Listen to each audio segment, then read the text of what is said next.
자, 그러면 자산의 분류 및 특징 관련돼서 각각의 내용들 한번 볼게요. 자, 첫 번째로는 현금성 자산, 다른 말로는 현금 및 현금 등가물 이렇게 표시하기도 합니다. 자, 일단은 유동성이 크며 위험 부담이 낮은 자산이다. 자, 유동성 크다라는 것은 즉시 현금화가 가능하다라고 볼 수 있겠고요. 자, 위험 부담이 낮다라고 하는 것은 자, 원금이 보장된다라고 보시면 돼요. 자, 그리고 종류로는 보통예금, 단기 금융상품인 CMA, MMF, MMDA 자, 이러한 친구들은 현금성 자산으로 분류할 수 있고요. 자, 그리고 만기 6개월 미만인 양도성 예금 증서 또한 뭐로 볼 수 있다? 현금성 자산으로 분류를 할 수 있습니다. 자, 두 번째, 저축성 자산. 개념 먼저 살펴보시면 일정한 만기가 존재합니다. 아시죠? 만기. 그 다음에 확정적인 수익을 보장하는 자, 그러한 확정금리형 자산이다라고 보시면 돼요. 자, 그러면 현금성 자산이랑 비슷하기는 한데 일단은 중요한 차이점. 자, 일단은 이 친구들은 만기가 존재하지는 않습니다. 아시죠? 우리가 보통예금을 가입하는데 어떠한 만기가 존재하는 것도 아니고요. CMA, MMF, MMDA도 만기가 존재하지는 않습니다. 그리고 안전한 건 동일한데 일단 중요한 차이점은 저축성 자산 뭐가 있다? 만기가 있고요. 그다음에 확정적인 마찬가지로 원금을 보장하는 그러한 확정금리형 자산이다. 그래서 대표적으로 정기예금, 그다음에 저축성 보험. 단 저축성 보험 중에 변액보험은 투자자산이죠. 왜냐하면 변액자가 들어가면 여러분들 펀드가 있다라고 보시면 돼요. 아시죠? 특별 계정에서 펀드에 투자되기 때문에 얘는 투자자산으로 봅니다. 그래서 저축성 자산 기억하시고. 자, 세 번째로는 투자자산입니다. 투자자산. 말 그대로 투자하고 있는 자산. 자, 어느 정도의 위험을 감수하고 중장기적인 목표 달성을 위해 보유하고 있는 자산이다. 그래서 크게는 금융투자 자산과 그다음에 실물투자 자산으로 이렇게 묶어놓고 분류하기도 하고요. 자, 그다음에 금융투자 자산은 원금 손실 가능성은 있으나 저축성 자산보다는 당연히 수익은 더 높다라고 볼 수 있겠습니다. 자, 그러면 금융투자 자산의 종류, 첫 번째 주식, 채권, 펀드, 신탁, 변액, 보험 등은 뭐다? 금융투자 자산이다. 자, 그리고 세제 혜택이 있는 연금저축. 자, 세제 혜택이라고 하는 것은 그냥 쉽게 생각하면 세액 공제된다. 이렇게 보시면 되겠고요. 자, 그다음에 퇴직연금 중 확정기여형 퇴직연금, 그 다음에 개인형 퇴직연금은 금융투자 자산으로 분류합니다. 이거 은퇴 설계 시간에 구체적인 내용들은 다시 한번 배우게 됩니다. 일단 좀 기억하세요. 확정기여형, 그 다음에 개인형 퇴직연금은 금융투자 자산으로 분류하고요. 자, 그다음에 확정급여형 퇴직금, DB형과 자, 그다음에 퇴직금은 기타 자산으로 분류한다라고 볼 수 있겠습니다. 자, 그리고 실물 투자 자산은 뭐 투자용 부동산을 가지고 있거나 혹은 투자 관련돼서 미술품과 골동품 등을 갖고 있다라고 한다면 이때는 실물 투자 자산으로 분류할 수 있겠고요. 자, 그리고 국민연금 등 공적연금은 자산부채 상태표에는 표현하지 않는다라는 점까지 체크하시면 되겠습니다. 자, 다음은 사용자산과 관련된 부분입니다. 자, 일단은 개념을 한번 보시면 자, 투자를 염두에 두지 않고 현재 사용 목적으로 보유하고 있는 자산, 대표적으로 거주 중인 주택 생각하시면 되겠습니다. 그래서 거주 부동산, 사용하는 자동차, 가구, 보석류 등과 관련된 부분들 사용자산에 해당이 되고요. 그다음에 거주 부동산은 적극적인 투자의 수단이 아니고 거주의 목적이 더 크다면 이때는 사용자산으로 분류하는 것이 바람직하며, 자, 그다음에 전세 형태인 경우는 임차 보증금을 사용자산에 포함할 수 있습니다. 아시죠? 보증금 있잖아요. 보증금은 뭐다? 사용자산으로 포함하고요. 그다음에 사업 목적으로 보유나 임차한 부동산은 그 부동산의 임차 보증금을 이때는 투자 자산에 포함하기도 한다. 그래서 임차 보증금만 가지고 전세 형태이면 사용자산, 투자 목적이다라고 하면 투자 자산에 포함된다. 분류할 수 있겠죠. 자, 다음은 기타 자산입니다. 자, 기타 자산의 가장 큰 특징. 자, 어떻게 분류할지 잘 모르는 친구들은 다 기타 자산으로 묶어 넣으시면 돼요. 대표적으로 확정급여형 퇴직연금과 그 다음에 퇴직금, 그 다음에 보장성 보험의 경우는 해지 환급금이 존재합니다. 지금 당장 해지했을 때 지급받을 수 있는 금액이라고 해서 해지 환급금이라고 해요. 자, 그리고 개인간 빌려준 대여금 관련된 부분들도 분류가 모호하기 때문에 이때는 기타 자산으로 연결하시면 되겠고요.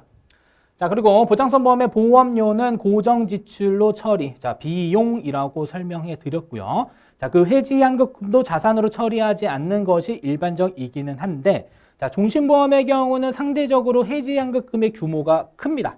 따라서 종신보험과 같이 해지 환급금이 많을 경우 다른 목적으로 활용할 수 있다면 이때는 기타 자산으로 분류할지 여부를 고객과 합의하는 것이지 무조건 기타 자산으로 분류할 거야 라고 하면 안 됩니다. 아시죠? 그래서 해지환급금, 종신보험의 해지환급금은 기타 자산으로 분류한다라고 하면 틀려요. 이때는 고객과 협의해서 결정을 해야 될 부분이다. 이렇게 볼 수 있겠습니다.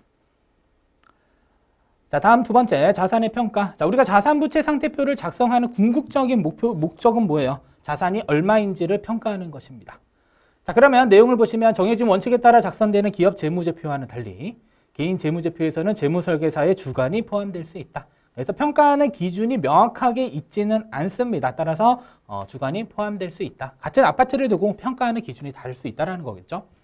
자, 그리고 일반적으로 특별한 근거가 없는 한 시가평가 원칙을 한다. 그래서 통상적으로 거래되는 그 가격이 시가평가를 원칙으로 하고요. 그다음에 시가평가가 어려울 경우에는 공정한 시장 가격으로 평가한다. 쉽게 생각하면 자산의 평가는 원칙적으로 시가평가가 원칙이고요. 자, 시가평가가 안 된다라고 한다면 이때는 공정한 시장 가격으로 평가할 수 있구나. 이렇게 보면 됩니다. 자, 그러면 자산의 종류별 평가 방법과 관련된 부분들도 살펴볼 필요가 있겠죠. 자, 첫 번째로는 보험 관련 자산입니다. 자, 보험 자산이 있다라고 한다면 만약에 12월 31일 기준에 자산부채 상태표를 작성한다라고 가정을 해봅시다. 자, 이때는 작성일 현재의 해지 환급금을 평가 금액으로 본다라는 겁니다. 이때 납입 원금이라고 하면 틀립니다. 아셨죠? 보험 상품은 납입 원금과 해지 환급금이 일치하지 않습니다. 이 부분 기억하시고, 자, 그리고 변액보험은 가입기간이 길지 않을 경우 특별계정 적립금과 해지환급금의 차이가 큽니다. 자, 특별계정 적립금은 여기에 쌓인 돈들이 펀드에 투자되는 것이고요. 자, 해지환급금은 지금 당장 해지했을 때 지급받는 금액에 차이가 있습니다. 그래서 해지환급금과 특별계정 적립금은 일치하지 않아요. 왜냐하면 일단은 자, 이러한 변액보험, 저축성보험의 경우는 이 사업비라고 하는 측면이 있기 때문입니다. 그렇죠? 그래서 내가 만약에 월 100만 원을 자, 변액보험을 가입했다라고 하면 이 100만 원이 특별계정에 100%다 들어가는 것은 아니에요. 따라서 해지환급금과 특별계정의 차이가 있고요. 자, 그래서 어떻게 보시냐면 특별계정 적립금과 해지환급금의 차이가 크므로 해지환급금으로 기록을 하고요. 자, 필요시 특별계정 적립금은 주석으로 별도로 기록한다.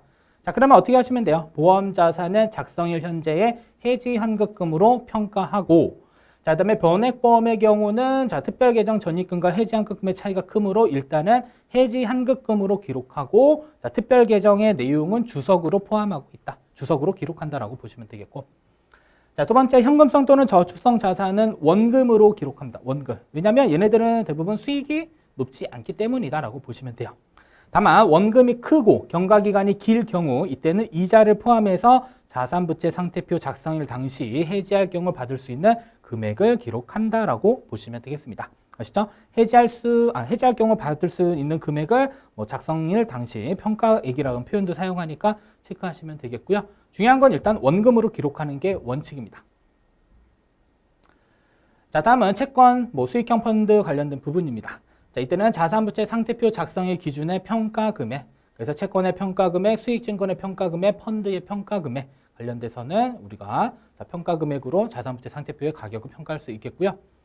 자, 네 번째, 상장 주식의 경우는 자산부채 상태표 작성일에 종가 곱하기 보유 주식이 되겠죠. 자, 이렇게 해서 평가금액을 계산할 수 있겠고요.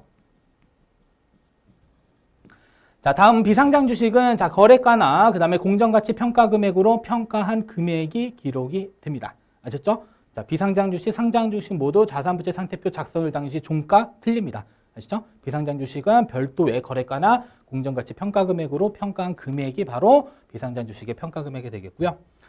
자, 그리고 연금저축 확정기여형, 그 다음에 개인형 퇴직연금. 자, 확정기여형은 DC형, 그 다음 개인형 퇴직연금은 IRP. 자, 이 부분은 은퇴설계 쪽에서 다시 한번 디테일하게 배우기 때문에 일단은 용어 정도만 잘 정리하시면 뒷부분에서 학습하는 데 도움됩니다.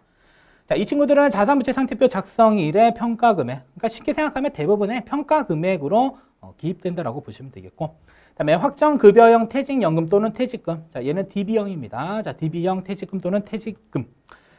자, 자산부채 상태표 작성일 당시에 퇴직한다고 가정했을 때, 그러니까 내가 오늘 퇴직한다라고 가정했을 때, 만약에 12월 31일 기준에 자산부채 상태표를 작성한다면, 자, 이날 퇴직했을 때 가정해서 지급받을 수 있는 퇴직금을 기록한다라고 보시면 되겠습니다. 아시죠? 그래서 각각의 평가 기준이 다르다라는 점 잘 보시면 돼요. 자, 그리고 부동산 관련돼서 아파트의 경우는 최근 거래된 유사 아파트의 시가를 반영하시면 되겠고요. 일반적으로 가장 많이 사용하는 게 KB 부동산 시세를 가장 많이 사용합니다. 아파트의 경우는 KB 부동산 시세를 가장 많이 사용한다. 자, 다만 시가가 없을 경우에 이때는 신뢰할 만한 기관의 가격 정보를 참고해서 기록하기도 합니다. 뭐 감정평가액을 쓸 수도 있겠죠. 이렇게 쓸 수도 있겠고요.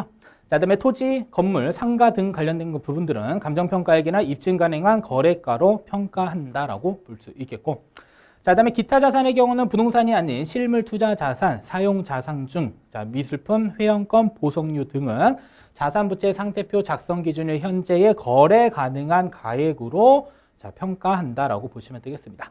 맨 끝에 뭐라 그랬어요? 매입 금액으로 평가한다 이러면 틀린 문장 됩니다. 아시죠? 미술품, 회원권, 보석류 이러한 친구 등은 거래 가능한 가격으로 기록하는 것이지 자, 매입 금액으로 기록하는 것이 아니다. 이렇게 볼 수 있습니다.